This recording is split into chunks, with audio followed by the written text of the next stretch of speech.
கோவிந்தராஜ சுவாமி சிலையின் வரலாறு.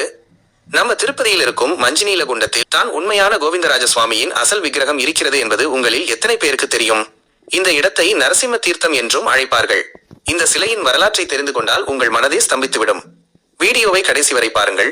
நீங்கள் இந்த விக்கிரகத்தை தரிசிக்க விரும்பினால் சனிக்கிழமை மட்டுமே இதன் கதவுகள் திறக்கப்படும்.